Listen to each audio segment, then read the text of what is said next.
Hello, everyone. So thank you so much for coming to our first in-person event in 18 months. Is that really right? February 2020. February 2020 was the last time the Growing Democracy Project had an in-person event. So this is kind of exciting and also sad that it's been that long. I'm very excited to have everyone here today to be talking about race, place, and political boundaries. I am Dr. Casey Boyd Swan, and the reason I was selected for the dubious honor of introducing everyone is because it's my turn. So, Dr. Ashley Nichols, who's over there on her computer, and I formed the Growing Democracy Project, oh my God, I don't even know, 3 years ago? Is it really that long?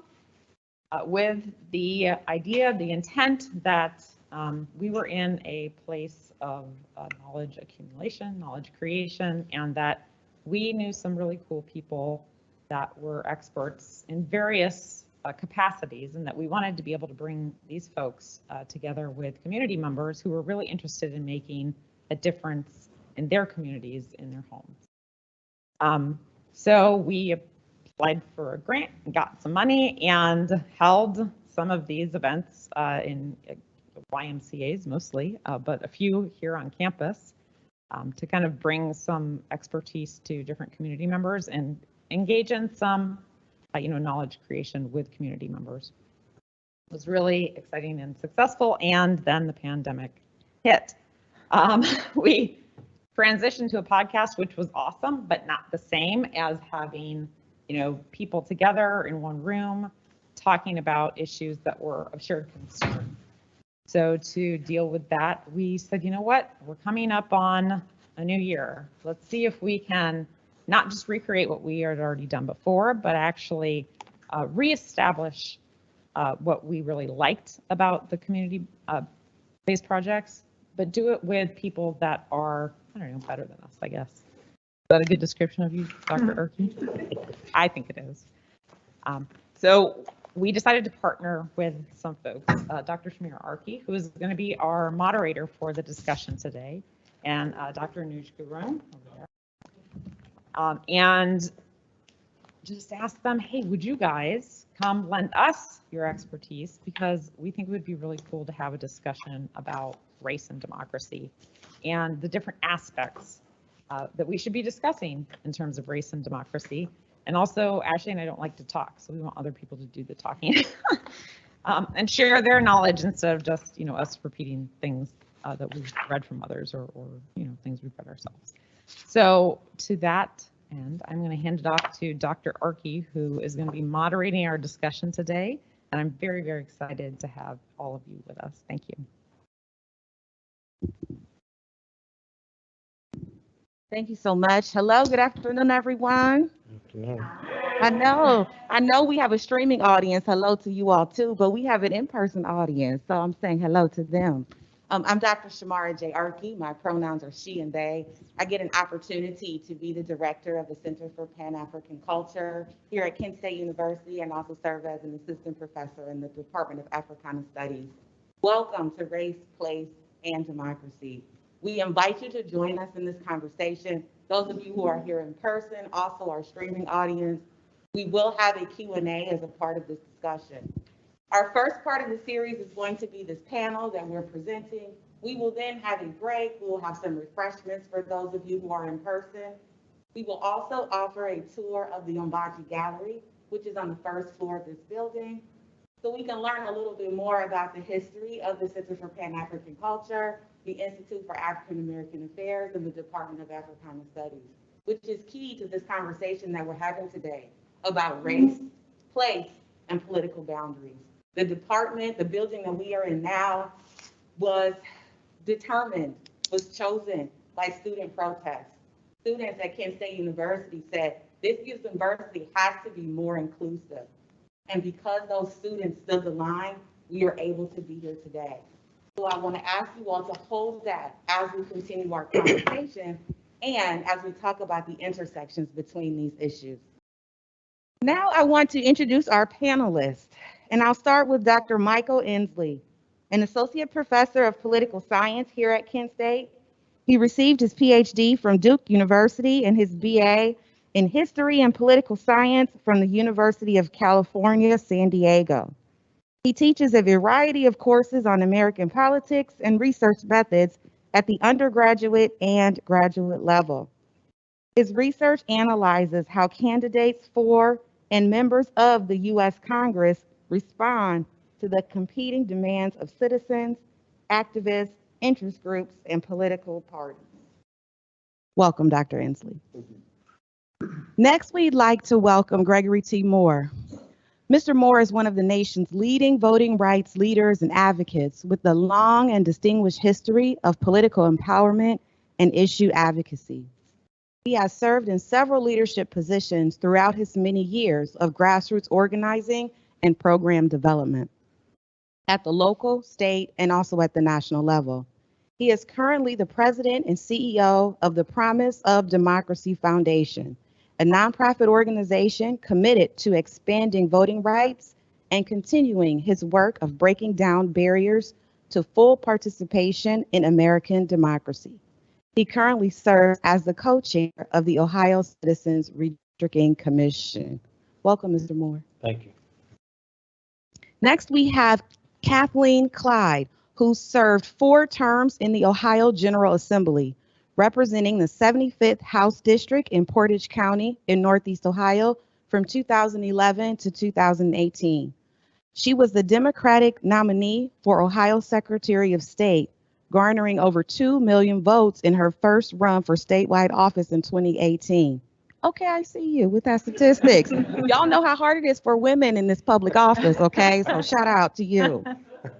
A national expert on elections and voting rights issues, Kathleen helped mount legal defenses to various anti-voter measures eventually vetoed or found out to be unconstitutional in state and federal courts, including the United States Supreme Court. Currently focusing her attention on developing fair districts for all Ohioans in the state legislature and in Congress, Kathleen serves as co-chair of the Ohio Citizens Redistricting Commission, along with Mr. Moore. Welcome, Ms. Clyde. Thank you. And next we have Eric Gomez. Eric is a junior political science major here at Kent State University, also serving as the Director of Governmental Affairs for Undergraduate Student Government, or USG. In this role, he leads the Kent State Votes Initiative, where he collaborates with students, faculty, and staff to get students registered to vote. Eric also advocates for students by tracking legislation that may affect the student body. For instance, Eric is currently tracking Ohio House Bills 322 and 327, which is aimed to criminalize teaching diversity, race, and, quote, divisive concepts in K-12 schools and universities. Welcome, Eric. Thank you. So now let's get into it.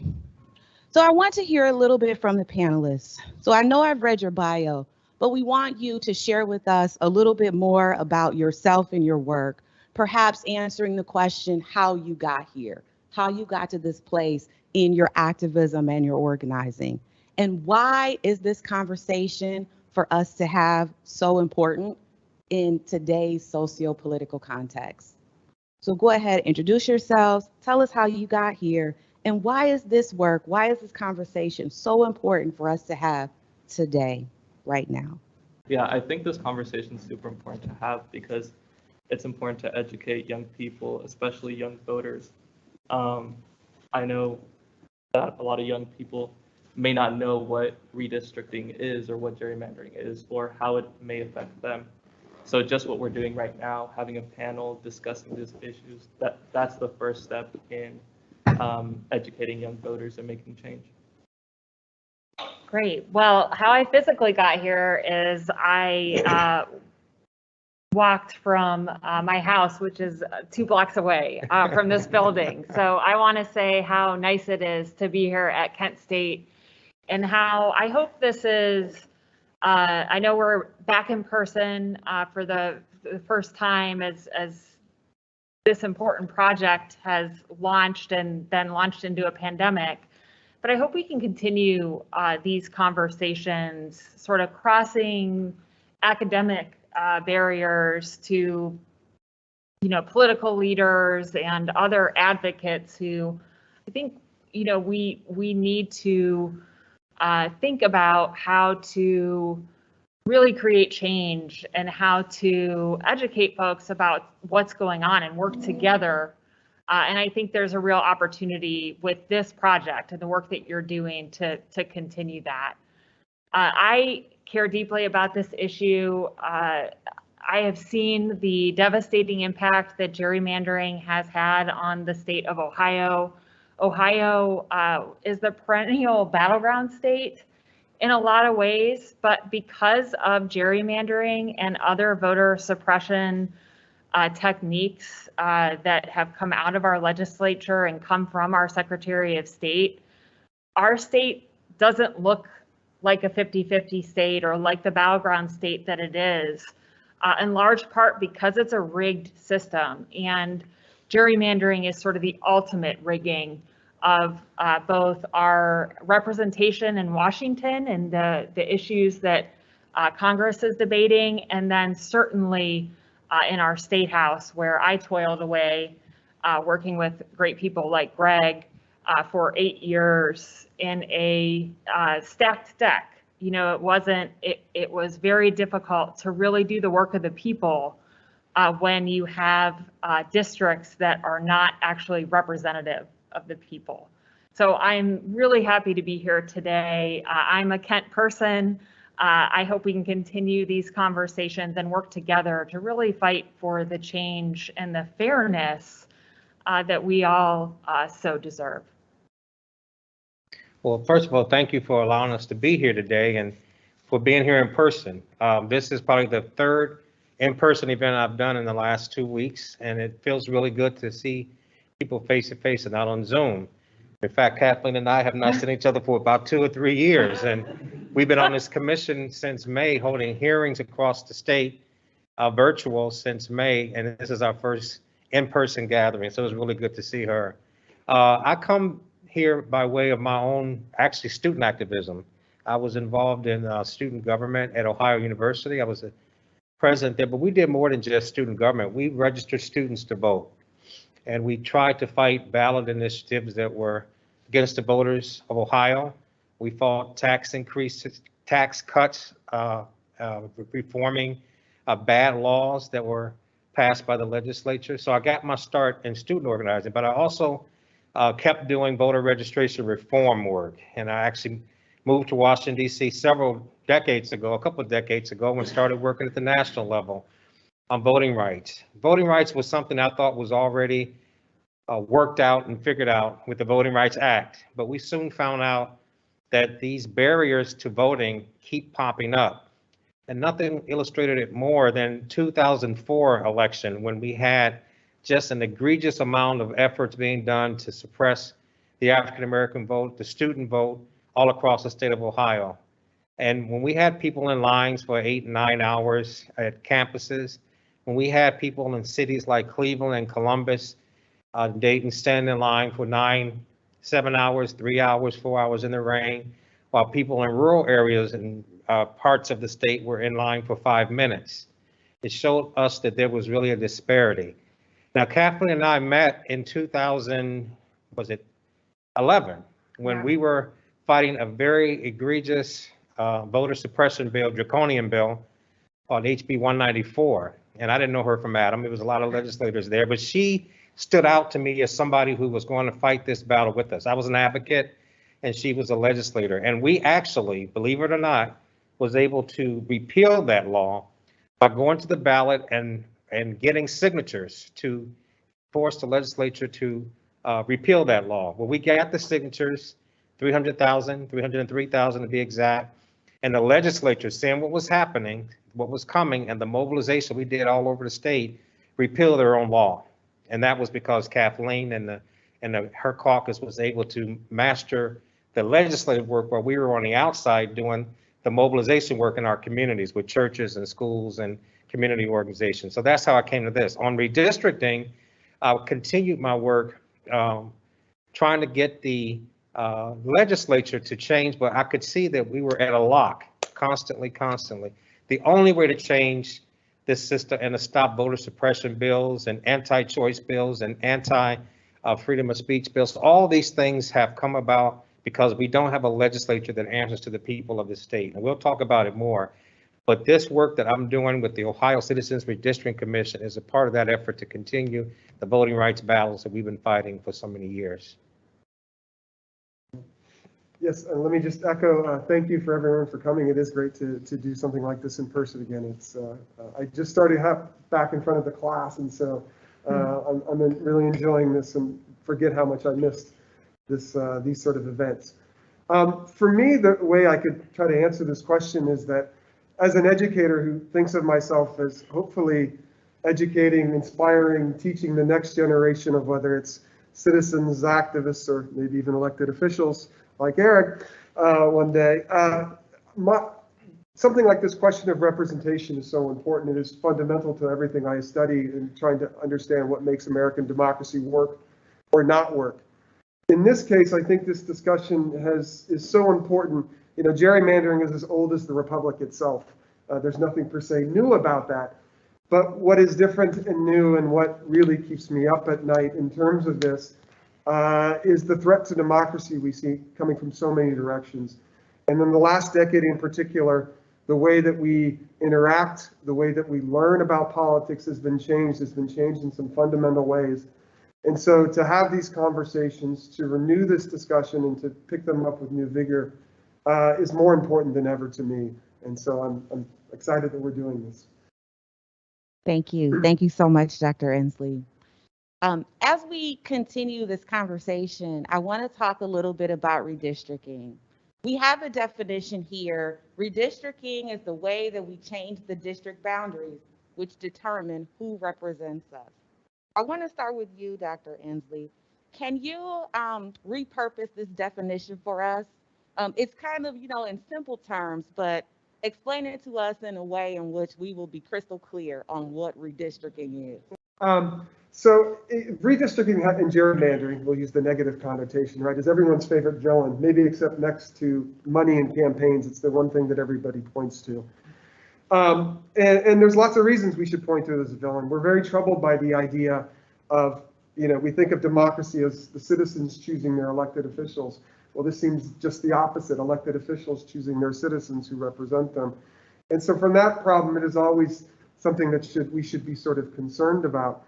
And a lot of it gets wrapped up in partisanship, but there are so many other dimensions to it.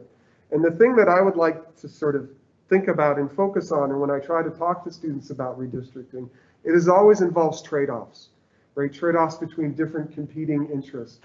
And some of those interests cross groups, but they also even conflict individuals, right, who have many different competing interests themselves. And so when we talk about representation, I think we always need to be cognizant of the fact that there's representation of the individual, representation of the actual physical geographic constituency, but there's also representation of groups, right? And then there's ultimately the representation of the American government and its people. And those things don't always line up neatly. In fact, they can often sort of come into conflict.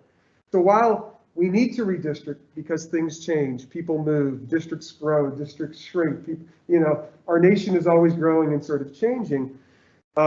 This is a necessary process, a necessary evil, if you will, but we really need to think to come up with better ways to do it. But all the while keeping cognizant of the fact that there are all these different competing tensions. Awesome. Thank you. Thank you for that. I want to invite the co-chairs into the conversation next to talk a little bit about expanding this concept around redistricting. So talk more about the differences between the Redistricting Commission, the Citizens Redistricting Commission, fair districts, all of these coalitions that have come together around this work. Great question, and definitely confusing. There are a lot of players in this space in Ohio trying to make a difference. And in a way, that's, I think, an outcry by the public to see change and to fight for fair districts, that there are all these sort of different groups that have formed and types of advocacy going on. I think that's very different than what we saw even 10 years ago in the last round of redistricting. In large part, that is because Ohio passed 2 constitutional amendments since the last time we redistricted 10 years ago to reform how we are drawing both our congressional and our state legislative districts. So there's 2 processes in Ohio. There is the process for drawing state legislative districts, and that is overseen by the Ohio Redistricting Commission, which is made up of 7 politicians, 4 from the legislature, and 3 are statewide elected officials, the governor, the secretary of state, and the state auditor. Then there's the congressional process. The congressional process is really driven by the state legislature. So the gerrymandered state legislature gerrymanders congressional districts and passes that map through a piece of legislation. There are some new parts to that system now, and there's a chance that the Ohio Redistricting Commission, that 7-member body, will draw the map. But we think it's pretty likely that it will end up being a legislative driven map. And so those are the 2 sort of official processes. What Greg and I are participating on is a model commission that has been developed through different advocacy organizations to model a fair process. And there are other citizens commissions throughout the country. Some states do their redistricting, their official process is a citizens commission. Like California, Michigan recently adopted a citizens commission, and there are a number of other states doing that. We modeled this in part to make sure that there was an opportunity for the public to have input. And we collected all of that input. We drew draft maps. We went back out to the public, got their input, and then we presented our maps with all of that data that we gathered to the official commission and asked them to consider that when they were drawing their map. So it can be confusing, and I think some people thought we were the official commission, and we were not. We were modeling a process, but it was an impressive group of folks. We had academics, we had lawyers, we had leaders like the state president of the NAACP is a member of our Citizens Commission, labor leaders. It was a really good cross-section, of Ohio, gathering that input and coming up with these maps. And our maps followed the Constitution, unlike the official map. And we will also be modeling the congressional process, which is coming up now. So we're still hard at work on that. And that's a little bit about the different groups. Can I add a couple things on? And Kathleen gave you a great picture. But let me highlight what she said about the reform process. This is not like it was in 2010 or any time before in Ohio's history. When the citizens of Ohio put a ballot, all the advocacy groups put a ballot initiative on to change the legislative redistricting process. That was 2015. I'm sorry, 2015 when it passed. Mm-hmm. Then we went to the legislature and tried to, the legislature actually came and said, let's pass our version of this before they put one on, making a full commission rewrite the congressional lines. So the legislature, seeing what happened in 15, put their own bill up because there was already a ballot initiative being circulated to change this whole process for both this legislative and congressional. And the point I want to make is this. Many of you know in Ohio, a lot of times people win elections by 51%, 53%. And their governor and their attorney general and their secretary of state, and everybody accepts that. This initiative that we passed, both in 18 and 2015, got over 71% of the voters in 88 counties. So when 88 counties vote over 70% for reform, you would think that would be the signal and the light would come on, and the legislature would say, we better get this done. And that's what we assumed until last week happened and the week before. When they refused to even have a commission until August, we began meeting in May. And when it came time to doing what we call the bedrock of these reforms, representative fairness, looking at all the elections that took place between 2010 and 2020, 54%, is it 54, 55? 54% of all voters who voted over that entire time voted for Republicans, but 46% voted for Democrats. And so this map and this program is based on representative fairness on those models. It's in the Constitution, it's written up, it was passed by the people, and the legislature last week did the exact opposite of what we just laid out. And that's why we are still in the middle of this battle.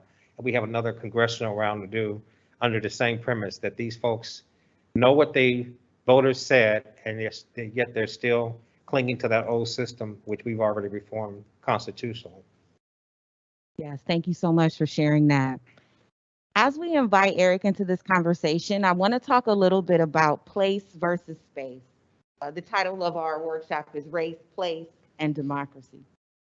So as people of the global majority, as a minoritized population in the United States, we have to understand that there's a difference between place and space.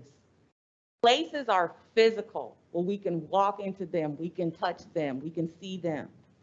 Spaces are curated by those people who inhabit them. They bring in culture, they bring in relationships, they bring in conversation and community and dialogue. So as we think about race, place, and democracy, particularly from a student perspective at Kent State University, at this particular campus, what does redistricting mean for our student population, Eric? It's important that students understand how to be represented accurately. I think most students either are registered to vote in their home district or are not registered at all. And it's important that we get educated, our students get educated, and know that if you're going to spend the majority of your time here at Kent State, that you should be registered as a voter here so that your voice is represented more accurately. Thank you. Thank you so much for that. So now I want to talk a little bit about parties. We know that the Republicans approved a new 4-year map without Democratic members of the Ohio Redistricting Commission's input. And we understand that the two folks that we have here who are working on this redistricting are representing the Democratic Party. So I want to talk a little bit, just complicating this conversation around when we have initiatives that are coming down from the government saying what happens in this particular place, but we have folks on the ground who disagree with that mandate. How does that affect voters? How does it affect redistricting? How does it affect students?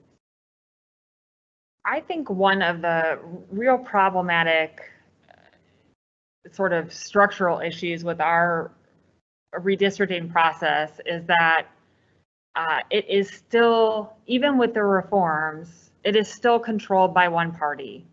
So the redistricting commission, the official commission, is not 50-50.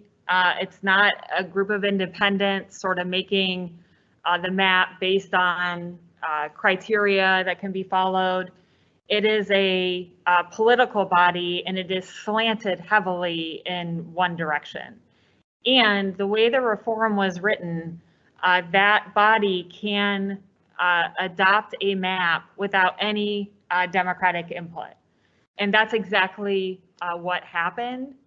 And I think that there is a possibility that this reform that was put into place could have worked. And Greg and I have spent time talking about that and fighting for fairness with the reform that we have. But what we saw happen was a party line vote on a map that is not about how Republicans will be represented in Ohio. It's about how everyone will be represented in Ohio. But because it was done entirely on a party line vote, it is heavily swayed toward the Republicans. And what we see now is a map for the Ohio Senate, for instance, that is 70% Republican. So 70% of the seats in the Ohio Senate will be Republican, when, as Greg said, only 54% of Ohio is Republican. So that's just, on its face, not representative. And the House map is similar. It'll be about 66% Republican. And this is not a 66% Republican state. So that is, the problem with the parties. I think that the Democrats came to this in a much more wanting to work across the aisle, wanting to use what language was in the Constitution and follow that. For instance, the Democratic members of that commission introduced a map that would have created 44 Democratic seats in the House and 14 Democratic seats in the Senate. That would not have given them a majority. That would have been around that ratio of 54-46. So the Republicans still would have controlled both chambers. So, the Republicans rejected that and wanted to cement a 65-seat majority. And so I think that, this isn't necessarily both sides are bad, political parties are all the same. We saw a very different approach here when it came to drawing the districts. And unfortunately, we have a very partisan result because it was completely done by one party, and in this case, the Republican Party. I think I would add, in one level, not surprised, right? This is what we've seen throughout American history. But when I talk about redistricting, I like to point out that we actually have 50 systems of redistricting. We have 50 states, and they all work very different. But what we do know is when we do put citizen commissions or other mechanisms other than pure legislative partisan, map drawing, it makes a difference. And we do end up with districts that are more representative overall. And so we know that the process can work if we're going to follow it. And so we can be optimistic sort of in that sense. But back to the question that you asked, I think the thing that is obviously very disconcerting is certainly Democratic voters in the state of Ohio will feel, disenfranchised, disrespected, however you want to sort of phrase it. But even those who aren't attached to either political party are now going to see a process that's purely partisan. And they're going to be, I think, also much more cynical about our politics. And so there are deeper concerns here other than the immediate partisan ones that we should think about as well. When we think about students as often being first-time voters, when we think about students in today's socio-political context arriving to university with so many thoughts and ideas and concepts around how they want to begin to engage in this process, recognizing that this redistricting may be different from their home district, what's some tools that students can use, Eric, to really help them here on campus get involved and also understand what's happening in Ohio, but also help them to understand their home district? So first of all, I want to get back to the discussion of the commissions. I think most students are very tired of partisan gridlock. They want to see things get done. And the way to do that is to do something more neutral, having legislators who have that conflict of interest and want to stay in power. Of course, they're going to draw the lines so that they can stay in power. It's important that the commission is citizen-based and is neutral and is separate from the legislative branch, so to speak. And how students can get involved, like I said, register to vote here, because, most students, especially students out of state, they spend most of their time here, but then whenever they vote for their representatives back home. And then they don't have much of a say of what's going on here because the representatives you vote, they're the ones ultimately who decide how this goes down. Add to that, and I just want to thank Eric for making that point, because that's the point that I was making over and over again as a student activist on campus several decades ago at Ohio University. I actually found out about redistricting by being a student activists. And this is how I found out. So can't tell you what decade it was, but it was, there was a redistricting going on, and redistricting happens at the federal, state, and local. So there was a city redistricting process going on in Athens, Ohio, at Ohio University. And this is how our maps came out. I don't know if you can see that. That circle is campus, Athens, Ohio. That circle represented Ohio University, and I can't see now. The lines for the city council were drawn, cutting the campus up into 3 parts. I didn't know what they were doing. Then I realized, well, wait a minute, that sounds like gerrymandering. So I found out about gerrymandering as a student organizer. So it meant that there was never any students on city council. I used to go and show up at the meetings, but the council represented usually people from the town of Athens, Ohio. They're not bad people, but they weren't students, and students never had a chance to elect one of their own. And so to me, redistricting counts for what you do at the local level as well as the state level. So what we're doing is fighting the federal battle and the state battle, but we hope the students at Kent and other campuses can fight the battle of making sure students' voices are heard in the redistricting process here in Kent and across the state. Awesome. Thank you so much. We do want to make sure that we save time for Q&A for our in-person audience and also for our streaming audience. So if you have your questions, please begin to formulate them. We will be introducing you into this conversation in just a few. Before we do that, I want to talk a little bit about an example of this happening in real time. So we've defined it. We've talked about all these organizations that are happening, that are involved with it, politicians, organizers, activists, citizens, voters. And now we want to talk about what happened in Ohio's 11th congressional district.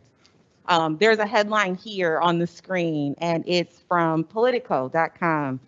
And it reads, "Establishment prevails as Brown beats Turner in Ohio special election." The subheading says, "Brown's victory in a special election primary for Congress marked a striking defeat for the Democratic Party's liberal wing." So I want to have a conversation about this. And I want to really just invite the panel to talk from their own perspective with this, introducing some more of their tools and resources that they use to share how we as citizens and voters can continue to be active in these processes. I think a good place to start with that is that the fact that because gerrymandering has become so partisan and we've drawn these districts, that a lot of the interesting political competition has been transferred over to primary elections. So the general elections just don't matter that much in most places. Where all of the action goes on is in the primaries. And I would never want to draw too many inferences just from one election here, but it does sort of push a lot of the interesting and the conflict off into these primary elections, which tend to be less followed, fewer voters participating, right? Which gives more room for other outside interests to have an influence. And so that's a general concern when we think about these things, that gerrymandering has this series of consequences that spill down into the other aspects of our politics. Well, let me just say that that was a very divisive race that we just went through up in Cleveland. That's my hometown, and I didn't like what I saw, which was the heavy influence of money in politics. We saw the worst of it.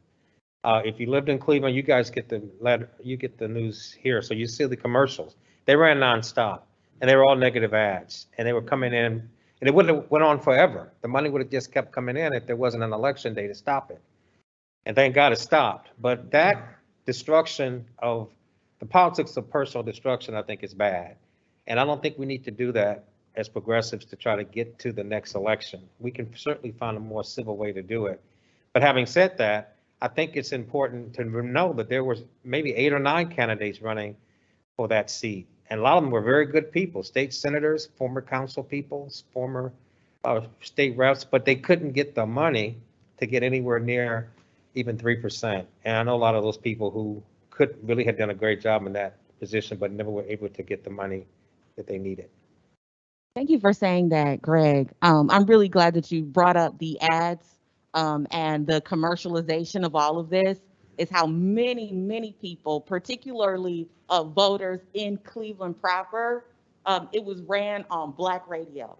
And there were conversations, there were voices. You could hear the voices definitely being, if they weren't Black women, they were made to sound like Black women, having conversations about two of these candidates that identified as Black women. So it was very controversial. And as Greg stated, the money kind of came in that kept them going. But guess what? We tried to find these ads. Now, you know, everything's on the internet, right? We tried to find these ads. We could not find them. We could not find a video. We could not find a soundbite. So I think this establishment prevails is a very, very, very interesting headline. And I think that as voters, as consumers, as citizens, we really have to be critical of the media and how they're presenting this information to us. Anyone else on the panel want to jump in on that? You know, I want to just say there were a lot of write-ups about this race, and because it was a special election, it was the only thing happening. So there were, you know, all eyes were sort of on this, on Cleveland during this time. And I knew, you know, I know Senator Turner and County Councilwoman Chantel Brown, both of them well, and some of the other candidates, like Greg said, and it's interesting to see the national media's take on a local race where you know a lot about the candidates, the players, the district lines, and I kind of encourage folks to take a look at some of the different pieces that are out there.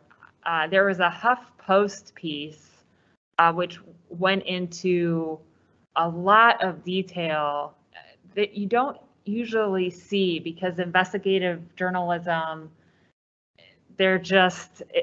you don't see as much of it anymore. That did a lot of in-depth interviews with people who were involved in the different campaigns. I think I read this Politico piece, and there just were a lot of interesting takes. I thought a lot of them were kind of off the mark just based on what I knew locally. But you know, it's an interesting sort of lesson in nationalizing a local race and checking out the different perspectives. And then you can find it. There's a Huffington Post piece that went into a lot of detail that I thought was strong. And it all came back to me too about the money. $11.5 million was spent in that race alone. And having run statewide myself, knowing about you know how much money it takes to run races in the state, to see that much money in one congressional race in a primary is just sort of devastating, and the amount of resources that we could have used to build up Democrats in places all over Ohio, and to rebuild in places that we need. And after $11 million, the 13% turnout. All right, 13% turnout after $11 million is absurd. That's all I'll say on that. And this district, it's a good example of how bad gerrymandering has gotten. This district is like an ensured Democratic win, so Republicans don't even try to bring up a candidate. So like Dr. Hensley said, it comes down to the primaries where there's less turnout. Yes.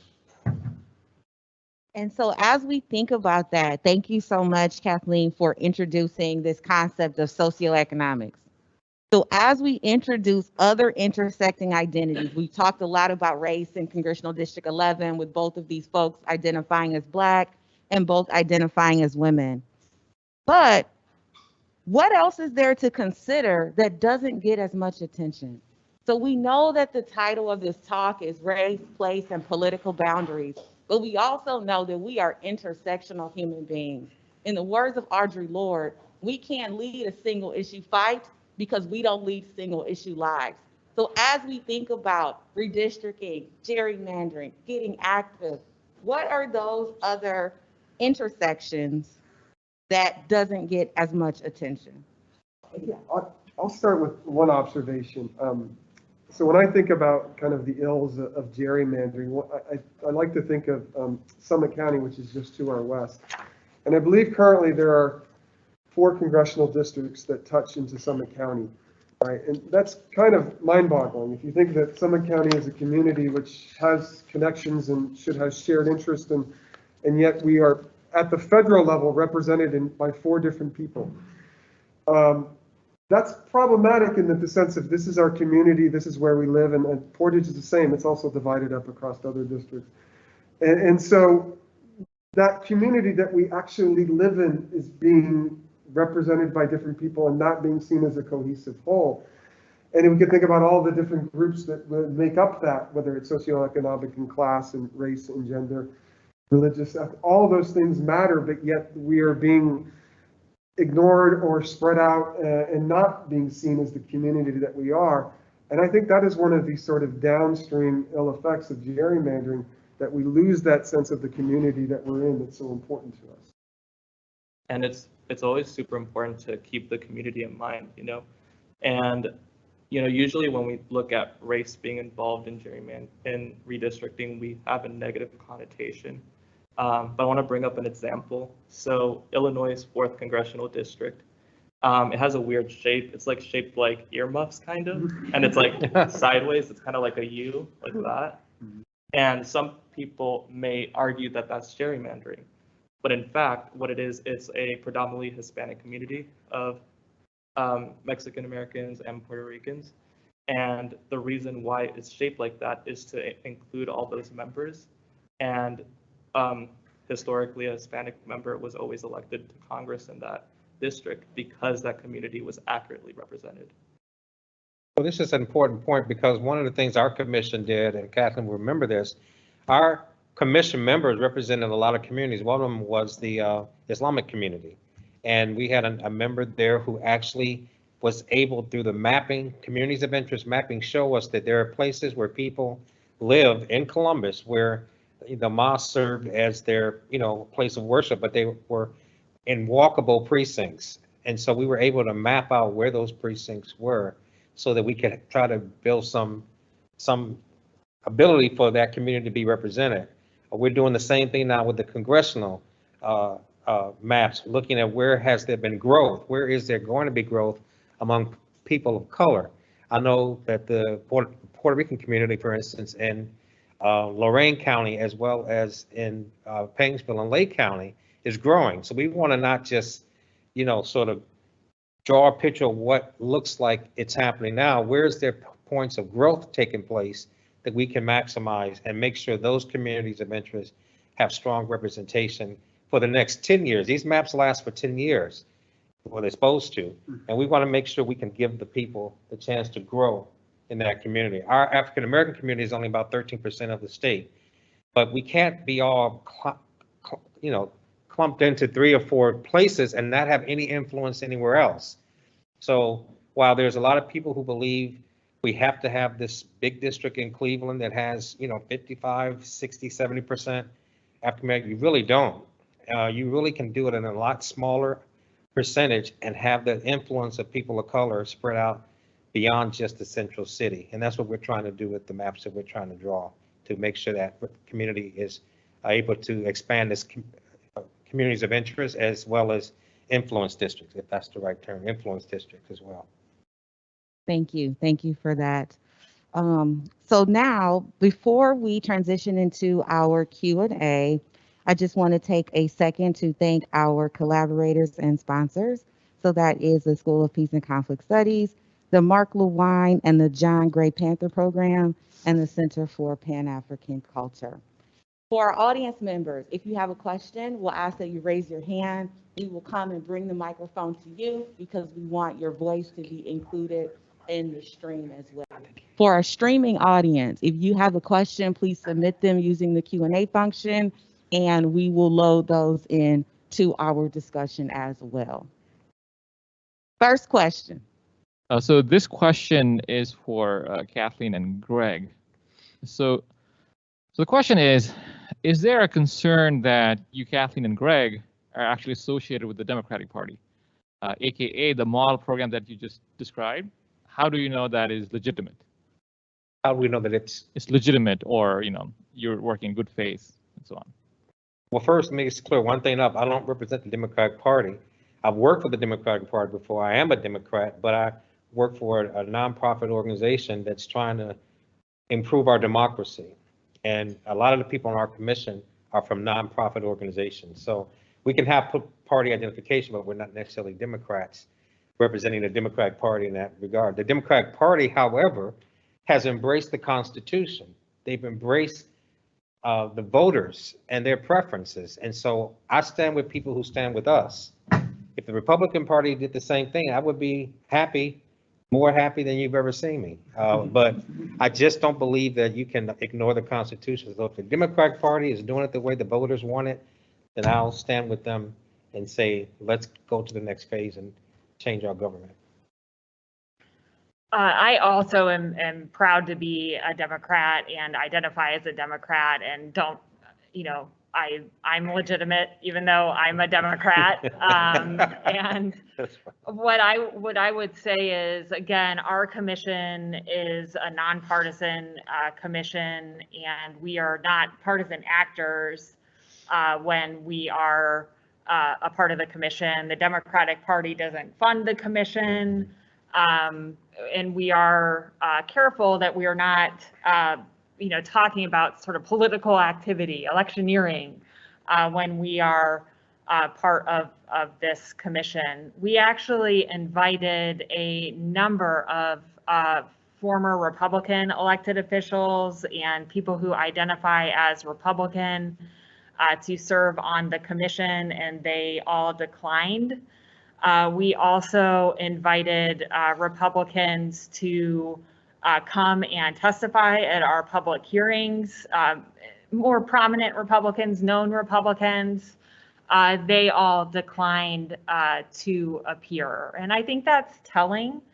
And then, of course, the Republicans on the commission tried to discredit our organization, saying that we were, the voter registration of our members was either independent or Democrat, and we didn't have a Republican member. And again, we tried to get Republicans. I think that this is showing kind of where the two parties are in Ohio.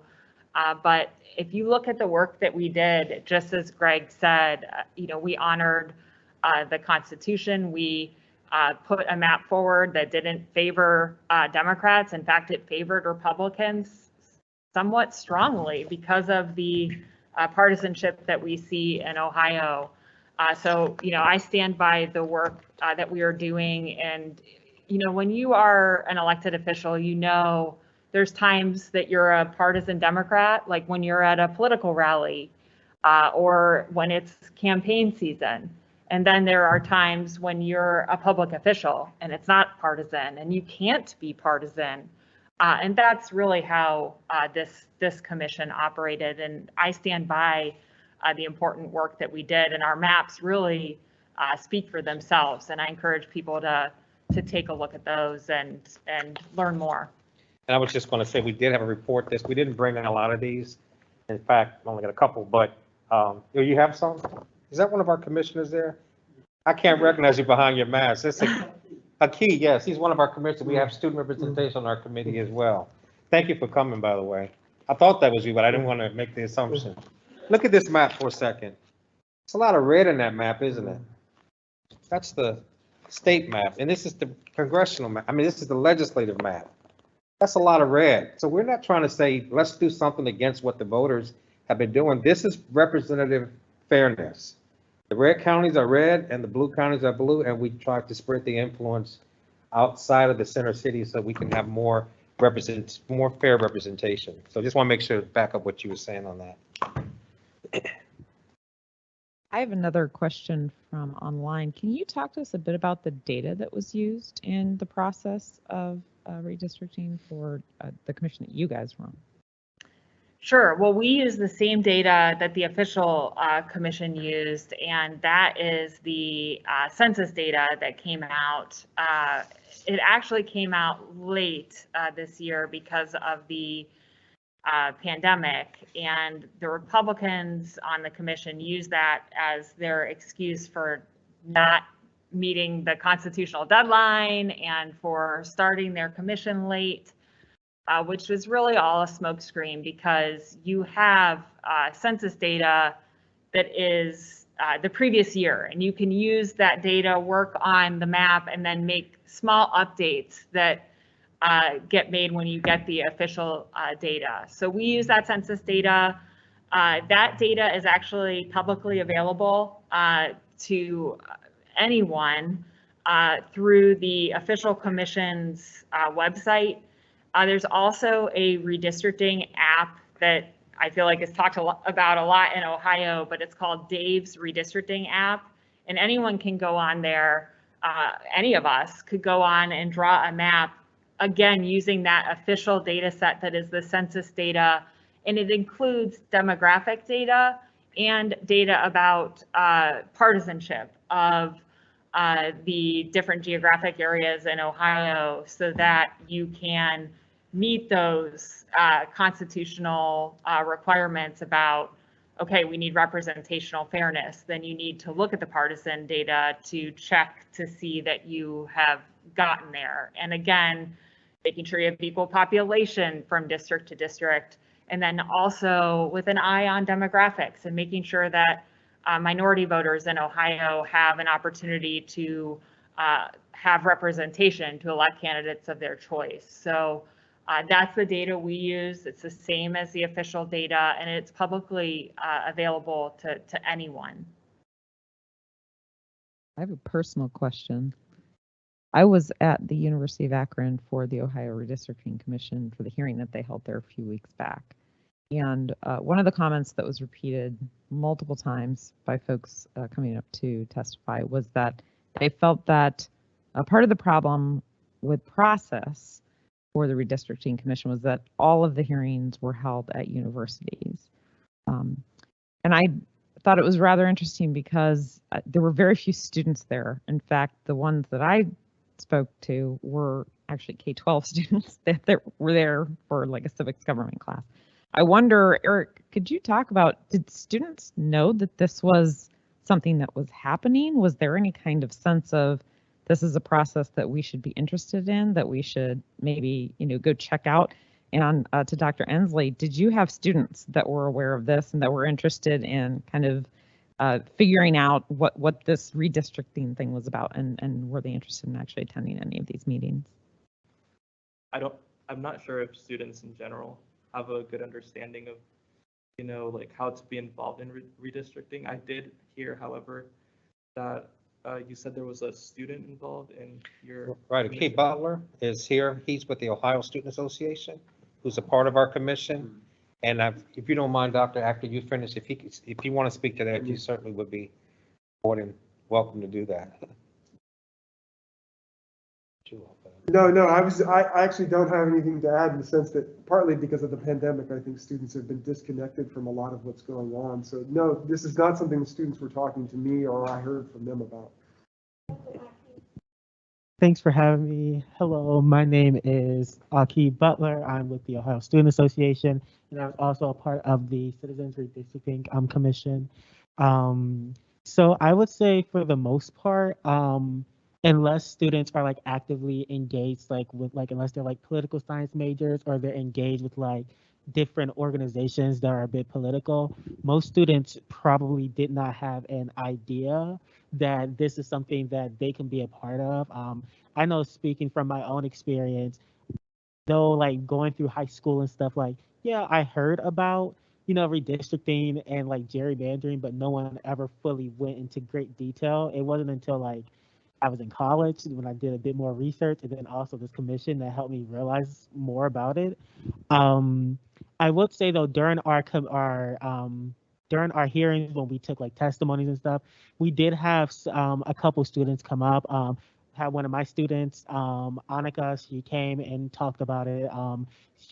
They're from Ohio State University. We had students that were, if not in college yet, they were going to college soon. So like in like University of Cincinnati, like that area. So it's more of a thing of, I would say, how do I put this? It's more of a thing of, like I said before, like unless students are actively like engaged in politics, many really don't know about the redistricting process. And if they know about it, they don't know how they can get involved with it. But I will say anytime, like, because what I do, I try to educate students, get them to join my organization. I did bring up redistricting, and a lot of times when I brought that up, I would explain that to them and be like, and they'd be like, oh, I had no idea like this was happening. I'm like, yeah, I understand why. It's cool, no worries. And with that, I would like tell them like, hey, do your Unity map, like draw this map really quick, talk about your community and stuff, and then normally they would get involved sort of that way. But I would say generally most students don't know, mostly because I feel that we don't do enough talking about it, I guess, as like we do different, like talk about elections and go vote. We don't talk about redistricting as much, mostly because it only happens like we said, like every 10 years. So yeah. Aki, while you still have the mic, I just want to, I want you to talk a little bit about OSA and the campaign that you're on now to recreate this, to rebirth this chapter here at Penn State University. Oh yeah. Because Aki is also a Kent alum. Yeah. This month. Oh, this mic? Okay. Sorry, I'll just be here. Hello, yes. So I'm with the Ohio Student Association. We're like multiracial statewide grassroots organization. We build our chapters on college campuses and teach students how to find their political power so they can fight for the change they want to see on college campuses, different things like that. So the current campaign we're actually going up against right now is against House Bill 327 and House Bill 322. These are the current House bills that are talking about divisive concepts. Basically, the dog was a sort of critical race theory. Recently, these bills were introduced back in the summer. They heard proponent testimony, those who like were for these bills, because many people feel that, or they've been told that their kids are learning critical race theory in grades K through 12. And I've had to let people know multiple times, no third grader is learning critical race theory because that is an upper level graduate course. Like if a third grader is learning critical race theory, my hat is off to them, and they're basically a genius. I'm just going to be real. So yeah, these bills are currently in the House. We actually have testimony. If you submit a testimony, you can submit testimony by 3 p.m. today. But so for written testimony as well as verbal testimony. I will be at the State House tomorrow giving verbal testimony and fighting against these bills, because the things that these bills talk about, they can withhold funding from school districts, from state agencies, also from higher ed, and it also targets freedom of speech, in my opinion. And I feel like the way these bills are set up, I would hate to see a building like Oscar Ritchie Hall, which is one of my favorite buildings here at Kent, because I took Black Experience too with Professor Oconto back there, and great class. But like these type of departments and stuff, they could be affected by it. They can have their free speech stifled when teaching about these things, and they talk about, oh, well, you can't take a certain stance against something. And I'm like, I don't know how you can be impartial to teaching slavery personally. I'm like, yeah, slavery's wrong. So yeah, but these are the bills that are currently in the House. We're gathering and trying to build a coalition around it.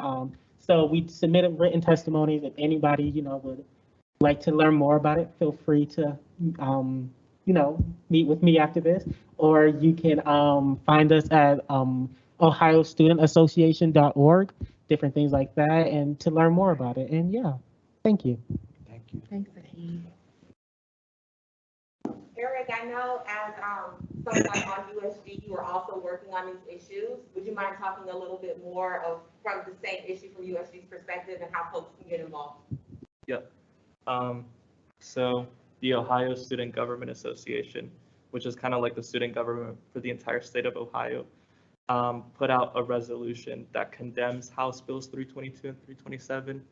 Our student body president signed that resolution and supports that resolution.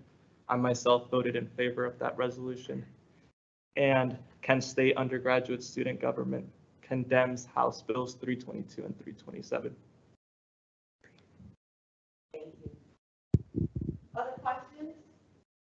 Yeah, we have a virtual question. It says, is there any research to suggest that systems of proportional representation are more representative than the traditional models of geographic districts? Yeah, I'll speak to that. So yes, a PR or proportional representation system certainly would allow for a greater expression, a wider range of interests. And so there are people who are making this argument that we should change, and this would obviously take a change to, the Constitution about how we elect our members. But in general, if you're even thinking more at the local level, having systems of PR would certainly lead to a wider range of interest and would most likely lead to the formation of more than two political parties. And so to the extent that you see the entrenched interest of our two political parties as a problem, pushing more towards in a direction of PR would certainly be a reform that would be worth pursuing.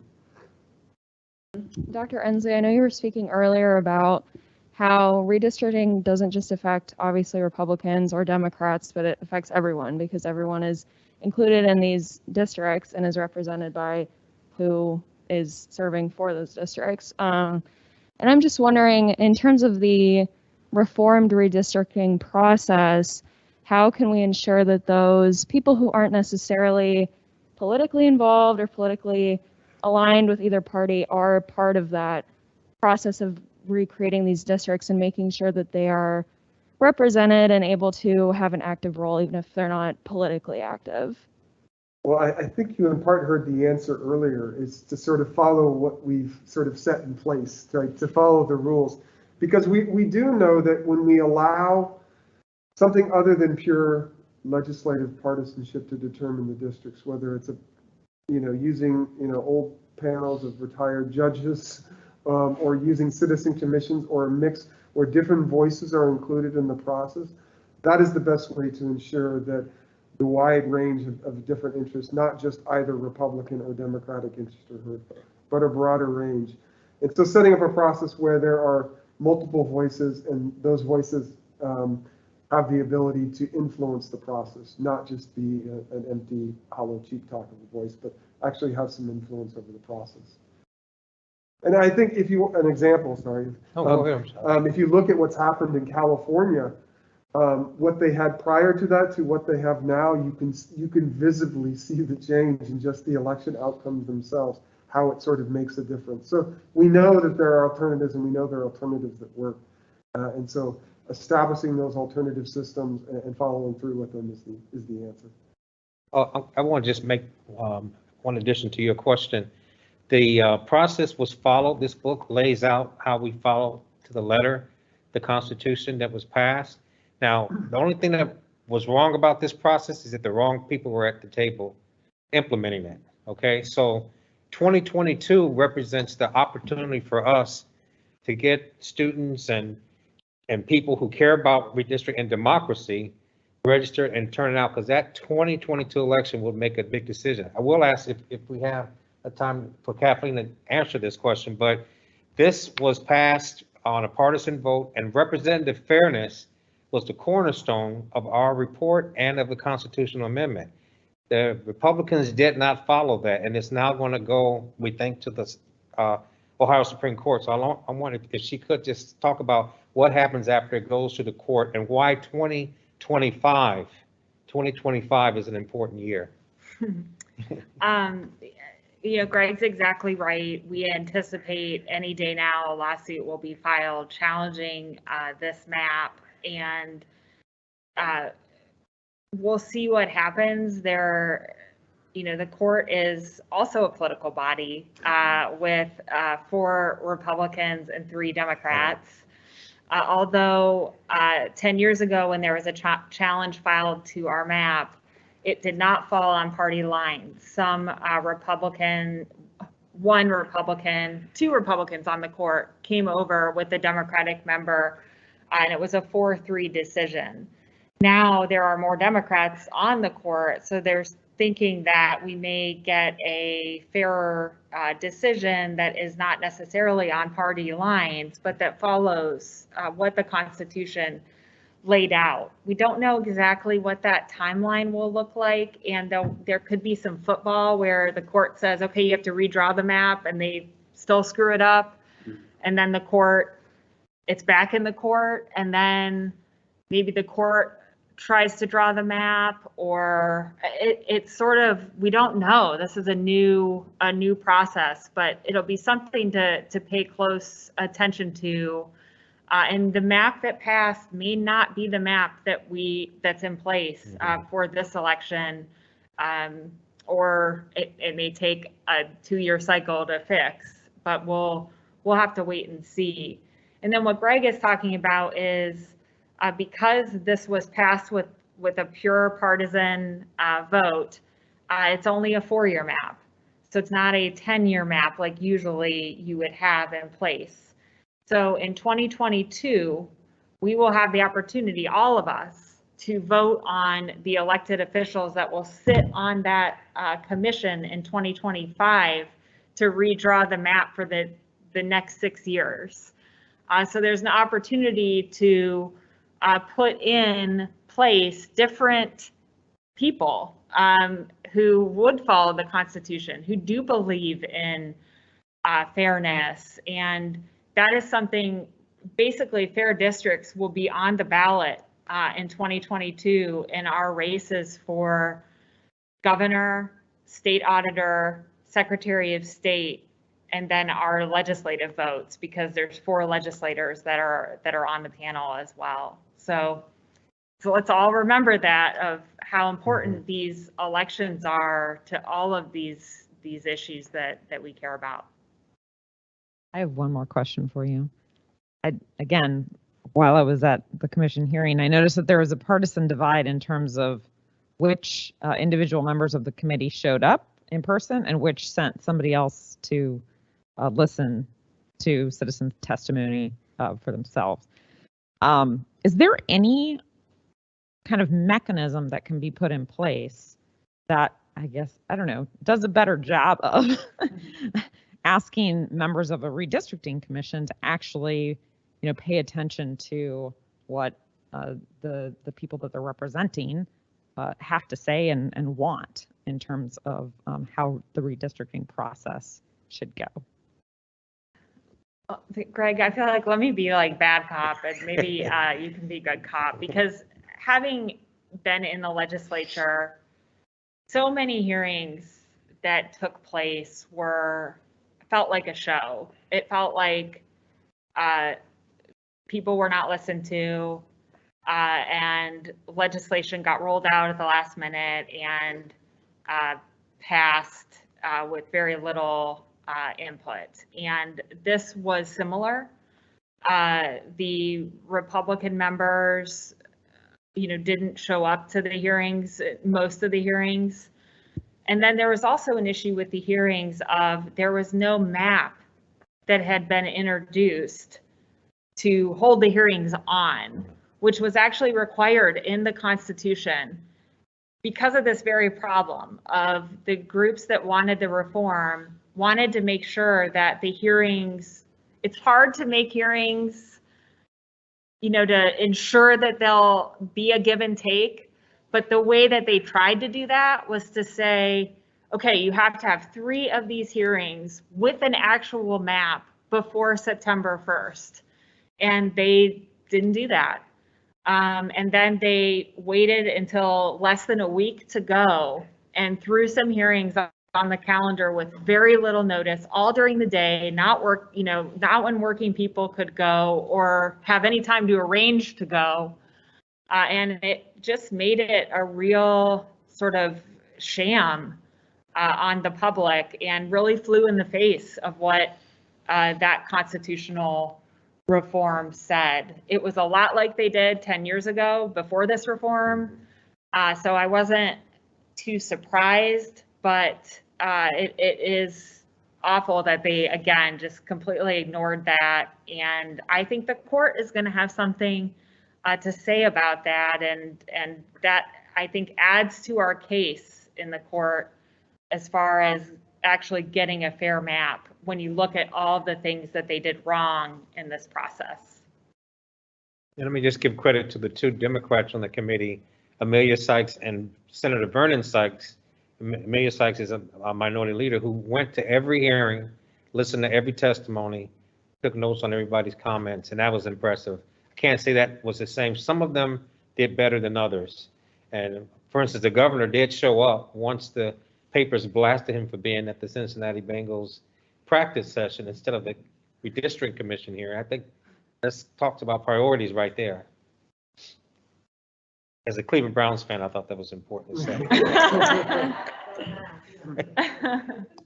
I like the color of this room, by the way, too. Yeah. So we just have a few more minutes with our panelists. So as we close out, I'd like for them to talk a little bit about what maybe some next steps could be for all of our participants. So whether they're students or not, whether they reside in this district or not, how can folks continue to remain active in this issue? So I'll start and say, we have this process coming up for our congressional map. And a lot of times people know more about what's going on in DC than what's going on in their state house. And so in some ways, I think this is a good opportunity, maybe even more so for the public to engage, because it's just more at the forefront of when we think about our political system, what's happening in Washington. And also, our map is so egregious right now for the congressional districts, and that people seem pretty aware of that. The snake along the lake, for example, the issue that Summit County is divided into 4 congressional districts. Portage County, we're a smaller county. We're divided into 3 congressional districts. That's crazy. And I think it's a little bit more manageable to think about 15 districts in Ohio and needing to fix this broken process. It's also a little bit longer of a process coming up. The final deadline is November 30th, where when we just did this state process, it was basically like a 2-week window that we were, hustling through. So there's more time to talk about this, to learn about it, to read about it. So I just encourage folks to, no time to be tired or to rest and think this fight's over, because we're just starting the fight for fair districts with that congressional reform. And people should keep an eye on our social media for our Citizens Commission. We put out information about when the official commission is meeting, and we try to reach out to broad sections of people, not just whoever may be checking out the State House, list of hearings. So we can get that information out. And there's ways to engage both with our commission going forward and with the official process. And we hope you all will do that and think about, this fight ahead and the importance of using your voice to speak up for fair districts. As Greg said, almost 80% of Ohioans supported reform. That's unheard of to get that type of a vote in Ohio. And it's now the time is here, and we have to fight for that and, fight for our very rights here, which are so important as a part of this process. So please use your voice. Don't be intimidated. You don't have to be an expert. Just know we want basic fairness. We want basic fairness. And you don't have to know every detail of the process to say you want to stand up for fair districts. So we hope you'll join us in that important work. Thank you. I would just say, I think I'm going to ask for the impossible, which is that this is to make it not a partisan process. It's certainly something that has huge partisan consequences, and so it's inevitable in some ways. But the idea about that creating, districts that are representative of the citizens and coming and respecting voting rights, it shouldn't be a partisan issue as much as it is. So we have to resist as much as we can to having everything sort of couched in that language of Republican versus Democrat. Because this is about creating a process that works and works well. And again, there are difficult trade-offs always to make in this, but to not make it a purely partisan issue is a key to moving forward, I think. Thank you. Yeah, and if I could, again, thank Kathleen for what she's done with her leadership and experience and all of you on this panel. The word Democrat or Republicans does not appear anywhere in the Constitution, if I'm not mistaken. In the constitutional amendment that we passed, it doesn't appear. So the politicization of this is done by people who are politicizing it, not by the Constitution. The other thing I would say is that, I'm repeating myself, but the process is not over. We still can get good maps. The pressure on people like Governor DeWine and Frank LaRose, and Auditor Faber, they almost verbatim said what we're doing may be unconstitutional. Now, then they voted for it. So the idea is that we think, and I believe, and I'm not a lawyer, she is, but I believe that we may win that constitutional battle at the Ohio Supreme Court, and it may come back. And if it does come back, we do need you once again to join in on these calls. ohdistrict.org is the website. You can go on there when we have a hearing, listen in, ask a question, or even testify. You don't have to be an expert again.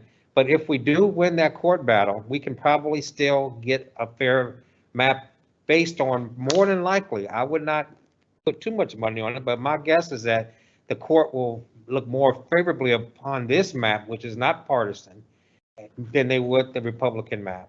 And I think that might then be representative fairness, then, which is enshrined in our Constitution now, just in the last few years, can become a model for the rest of the state. I believe there's no other state that has representative fairness in their Constitution in redistricting. If that's the case, then Ohio's process could be a model, and this could be the beginning, like California was the beginning of the Citizens Commission, or nonpartisan. There's no politicians on there at all. This is a hybrid. So this is the last chance for this to work. And as I said to the members of the commission when I testified, this is your first opportunity to use this process. It's also the last opportunity, because if they don't get it right, I'm almost certain the voters of Ohio will come back with another ballot initiative to change this whole process so that there are no politicians involved whatsoever. It is done by a complete Citizens Commission, and they will be the odd people out of that process if they don't get it right this time. But thank you again for having us, and I appreciate all you've done, especially the students here. Aki, thank you for coming. I was the head of the Ohio Student Association a long time ago, and I do know that's how I got my start. So I appreciate you being here, and you, Eric, as well. Thank you. Eric, any final thoughts? And, undergraduate student government might not have all the answers, but if you ever have any questions about how to get civically engaged or just anything, our doors always open 9 to 7 on Thursdays and 9 to 5 on Fridays. So feel free to come on in and ask any questions you might have. Thank you. One time for our panel. Give it up for them. Thank you. So just to reiterate, this process, us as individuals have been politicized. We have been politicized by the places and the spaces in which we inhabit. And the timing is so important. The timing is something that is outside of our control, but it is here right now. And so I encourage each of you to stay active, to get active, and particularly to our students and our young people who are tuning in. Get active. You are the change that you want to see. So that means you got to do something, right? Something. There's various ways to get involved. We just heard about a few of them. But I encourage you all to get active and help to create the community that you'd like to see here at Kent State and beyond. So now we're going to move into our break. We have some refreshments in the back for those of you who are here. Thank you so much for joining us. There's also some sheets on your tables and on the screen where you can scan to provide us with some feedback for today. It's an evaluation. Please, please, please, we're asking you to share with us your thoughts and some of the other things that you'd like to see as we continue this work throughout the year. We talked a little bit in the beginning about how we've transitioned to podcasts. We will still be doing those podcasts coming up. We have our very first episode which just introduces this year and this concept. Join us on growingdemocracy.com to listen to that. And then follow us there so that when we release our new episodes, you will be notified. So thank you all again for coming, and we will meet back in this room for our mapping workshop at 4:30. Thank you.